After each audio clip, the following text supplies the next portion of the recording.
Hello everyone, this is me Saikia है और मैं आपके लिए लेकर आई हूँ एक और रीडिंग जो कि होगी उन लोगों के लिए जो राइट नाउ नो कांटेक्ट की सिचुएशन में है और जानना चाह रहे हैं कि क्या नेक्स्ट 48 आवर्स में आपकी और आपके पर्सन की कोई बातचीत हो पाएगी या नहीं। तो let's find out. Just be mindful कि ये एक जनरल रीडिंग है, सबके साथ मैच कर भी सकती है और नहीं भी। सो जो बातें जो मैसेजेस मैच करते हैं उन मैसेजेस को पिक करो और बाकी सबको छोड़ दो। अगर आप पर्सनल रीडिंग्स चाहते हो पेपॉल से या इजी पैसे से पेमेंट कर सकते हो। सिर्फ तभी रीच आउट करो ताकि आपका भी टाइम वेस्ट नहीं हो और मेरा भी। सो क्या आपके पर्सन से कोई भी बातचीत हो पाएगी नेक्स्ट 48 आवर्स में? Let's find out. आप में से मेजॉरिटी लोगों के लिए ये जो कनेक्शन है जिसके भी बारे में आप ये रीडिंग देख रहे हो, ये पर्सन आपका कामिक रिलेशनशिप है या आपका सोलमेट नहीं है या आपका लाइफ पार्टनर नहीं है। चांसेस काफ़ी ज़्यादा लो हैं कि आपकी नेक्स्ट 48 आवर्स में इस इंसान से कोई बातचीत हो पाए।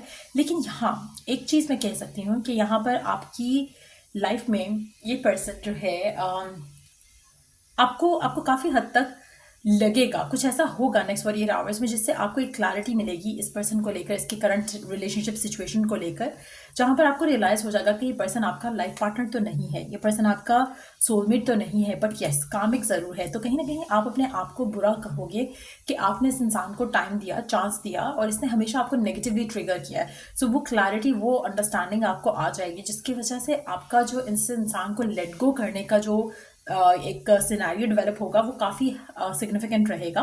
आप में से मेजॉरिटी लोगों के लिए मुझे लगता है कि आपके पर्सन राइट नाउ किसी थर्ड पार्टी के साथ है, चाहे वो इन अ रोमांटिक वे हैं या अदरवाइज हैं, लेकिन किसी थर्ड पार्टी का इन्फ्लुएंस डेफिनेटली है इस इंसान के साथ आपके रिलेशनशिप में, जिसकी वजह से मुझे लगता है कि आपका और आपका रिलेशनशिप जो है वो ख़राब हुआ और आगे भी होगा। तो मुझे नहीं लगता कि नेक्स्ट 48 आवर्स में आपके लिए इस इंसान के साथ कुछ पैचअप होने के चांसेस बन रहे हैं या कम्युनिकेशन के चांसेस बन रहे हैं। लेकिन एक चीज़ है कि ये जो भी पर्सन है यहाँ पर जिसके साथ आप डील कर रहे हो, ये पर्सन आपको रियलाइज करवाएगा नेक्स्ट 48 आवर्स में, कुछ ऐसा होगा जहाँ पर आपको रिवील हो जाएगा कि इसकी ज़िंदगी में कोई थर्ड पार्टी है या थर्ड पार्टी का इन्फ्लुएंस काफ़ी ज़्यादा है, जिसके बाद आप इस इंसान से अपना रिश्ता ताल्लुक जो है वो ख़त्म करने के बारे में सोचोगे या अपने आप को समझाने की कोशिश करोगे कि जो आप इंटेंसिफाई हो रहे हैं आपके इमोशन इस इंसान को लेकर वो गलत है, क्योंकि ये पर्सन आपको हमेशा नेगेटिवली ट्रिगर करता है। सो कहीं ना कहीं वो क्लैरिटी, वो अंडरस्टैंडिंग ज़रूर आएगी नेक्स्ट 48 आवर्स में आपको। लेट्स सी और क्या जान सकते हैं। हाँ, क्या नेक्स्ट 48 आवर्स में आपकी आपके पर्सन से कोई भी बातचीत हो पाएगी, हाँ या ना? क्या आपके आपके पर्सन से कोई बात हो पाएगी नेक्स्ट 48 आवर्स में? Let's see. We do have the high priestess, 5 of Wands और है 5 of Cups। The answer is a big no again. आप में से मेजॉरिटी लोगों के लिए मुझे लगता है कि डीप डाउन आपको ऑलरेडी पता है इस पर्सन के बारे में, या आपको डाउट ज़रूर है कि there is a third party involve. तो जब थर्ड पार्टी का इन्वॉल्वमेंट है काफ़ी स्ट्रांग और आपको कहीं ना कहीं ये पर्सन भी नेगेटिवली ट्रिगर करता है, आपको हमेशा फील होता है कि आप जितना मर्जी पॉजिटिव सोच लो कि शायद ये पर्सन आपको प्यार करता है, शायद चाहता है, कहीं ना कहीं ये पर्सन आपको बार बार रियलाइज़ करवाता रहा है हमेशा से कि ये आपको प्यार नहीं करता। कहीं ना कहीं आपकी और इसके दरमियान में एक बहुत ही फिजिकल रिलेशनशिप भी रहा हो सकता है, जिसकी वजह से यू कुड नॉट जैसे होता है कि आप अटैच थे इसके साथ, तो आपके लिए बहुत मुश्किल है अंडरस्टैंड कर पाना कि कैसे ये पर्सन इतना सडनली बदल सकता है। लेकिन ये पर्सन आपको नहीं चाहता है, ये पर्सन की ज़िंदगी में कोई और इंसान है, ये रियलाइजेशन आपको हो जाएगी, जिसके बाद आपके लिए इस इंसान से अपने आप को दूर करना, मुझे लगता है कि आप उस जगह पर अपना ध्यान ज़्यादा लगाना शुरू करोगे और आप कहीं ना कहीं अपने जो इनर एक गाइडेंस आपको रही है, जिसको आप इग्नोर कर रहे थे, जिसको आप निगलेक्ट कर रहे थे, आप उसको सुनने की कोशिश करोगे और ये डिसीजन बनाने की कोशिश करोगे कि ये पर्सन और आपके दरम्यान में हमेशा क्लैश रहा है, क्लैश रहेगा और आने वाले टाइम में भी ऐसा होता रहेगा। कहीं ना कहीं आपको इस इंसान को लेकर अपने आप को ये समझाने की ज़रूरत रहेगी कि आप इस इंसान के साथ जो आपका रिलेशनशिप रहा है, जो एक ट्रॉमेटिक सिचुएशन रही है, आपको अपने आप को उस सिचुएशन से निकालना है, आपको अपनी ज़िंदगी में उन चेंजेस के लिए प्रिपेयर करना है जो कि शायद आप अपने आप को प्रिपेयर नहीं समझते थे, और आपको अपनी ज़िंदगी में आगे बढ़ना है। कहीं ना कहीं आप में से मेजॉरिटी लोगों के लिए आप सबकॉन्शियसली आप एक चीज़ जानते हो, अंडरस्टैंड करते हो कि पर्सन आपको कभी इमोशनल फुलफिलमेंट नहीं दे सका। अब भी अगर आप इस पर्सन के बारे में सोचोगे तो आपके माइंड में काफ़ी ज़्यादा नेगेटिव ट्रिगर्स आएंगे, और वो नेगेटिव ट्रिगर्स इसीलिए हैं क्योंकि आपके पर्सन के साथ आपका कुछ रिलेशनशिप जो है वो अच्छा नहीं रहा, स्पेशली जिस टाइम पे ये कनेक्शन ख़त्म हुआ। तो क्या ये पर्सन आपके पास वापस आएगा या आपसे बात करने की कोशिश करेगा नेक्स्ट 48 आवर्स में? क्या ऐसा हो पाएगा? लग नहीं रहा। मुझे लगता है कि आप में से काफ़ी सारे लोगों के लिए आप इस इंसान को लेकर जब भी सोच रहे हो या सोचते हो, आप कभी पॉजिटिव नहीं सोच पाते हो, क्योंकि इसका और आपका जो रिलेशनशिप रहा है specially towards end of the time, जब आपका रिलेशनशिप ख़त्म हुआ, बहुत ज़्यादा नेगेटिव हो चुका था।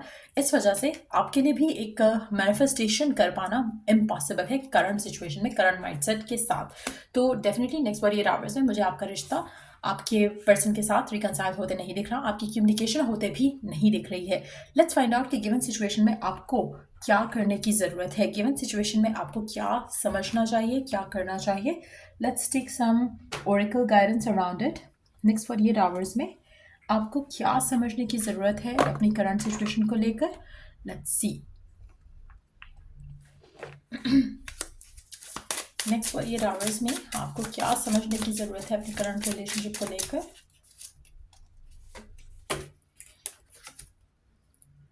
Moral be your own first priority. आपको अपने आप को प्रायोरिटाइज करना है। नेक्स्ट 48 आवर्स में आपकी और आपके पर्सन के दरम्यान में जो कुछ हो चुका है, आप उसको बदल नहीं सकते हो।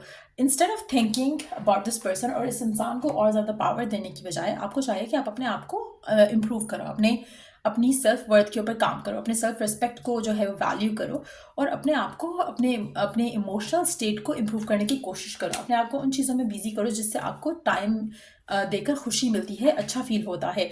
कहीं ना कहीं आप अपने आप को बहुत ज़्यादा लेट डाउन कर रहे हो, अपने आप को इस इंसान के जो रिलेशनशिप रहा है उसके बारे में जब आप सोचते हो। जैसे मैंने कहा ना, पर्सन आपको नेगेटिवली ट्रिगर करता है।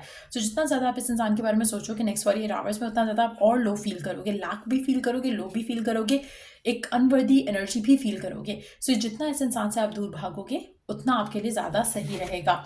Red, forgive and number 10 again, forgive and forget. अपने आप को इस पेन, इस सफरिंग से निकालो। कोशिश करो कि ना सिर्फ आप इस पर्सन को फॉरगिव एंड फॉरगेट करो, बल्कि खुद को भी फॉरगिव एंड फॉरगेट करते हुए इस सिचुएशन से निकालने की कोशिश करो कि कहीं ना कहीं जो भी हुआ, चाहे वो आपकी गलती थी, आपके पर्सन की गलती थी, या आपको पहले समझ जाना चाहिए था, या आपको ये अंडरस्टैंड करना चाहिए था। Stop blaming each other for this what ever happen, और कोशिश करो कि आप अपने आप को हील कर सको इस सिचुएशन से और अपनी ज़िंदगी में आगे बढ़ सको। क्योंकि जब तक आप ये सब नहीं करोगे, आपकी लाइफ में पॉजिटिविटी कहीं नहीं आ सकेगी। स्पेशली करंट सिचुएशन में रहते हुए जहाँ पे आपका माइंडसेट ऐसा है, वहाँ पर आप कुछ भी अच्छा मैनिफेस्ट कर भी नहीं सकते हो, इस इंसान के साथ भी और अदरवाइज भी। इसलिए बहुत ज़रूरी है कि अपने आप को अपलिफ्ट करो, अपने आप को पॉजिटिव करो, वो चीज़ें करो जिससे आपको खुद को लेकर अच्छा फील होता है। अपने ऊपर ध्यान दो, अपनी हेल्थ के ऊपर ध्यान दो, अपनी स्टेबिलिटी के ऊपर ध्यान दो, और उसमें इस पर्सन का लेना देना या आपकी लव लाइफ का लेना देना नहीं होना चाहिए। It should be solely about you. अपने आप को इम्प्रूव करने की कोशिश करो। जब आप खुद से एक्सपेक्टेशन हाई रखोगे, उन एक्सपेक्टेशंस को पूरा करोगे, तो आपकी लाइफ के साथ जो एक्सपेक्टेशन है वो खुद ब खुद पूरी होने लगेंगी। सो कोशिश करो कि यू अंडरस्टैंड दैट और वर्क टुवर्ड्स इट। और या ये थी रीडिंग आप लोगों की। अगर आप चाहो तो आप सॉल्ट बाथ ले सकते हो, ताकि जो नेगेटिविटी आप फील कर रहे हो नेक्स्ट 48 आवर्स में जो इंटेंसिफाई भी हो सकती है कुछ लोगों के लिए, आप उससे अपने आप को ब्रेक फ्री कर सको और पॉजिटिवली अपनी लाइफ में आगे बढ़ सको। सो ये रीडिंग आप लोगों की अगर आपको हेल्प किया हो, गाइडेंस मिली हो, तो लाइक शेयर सब्सक्राइब जरूर करो। Till I do the next read, take care, bye.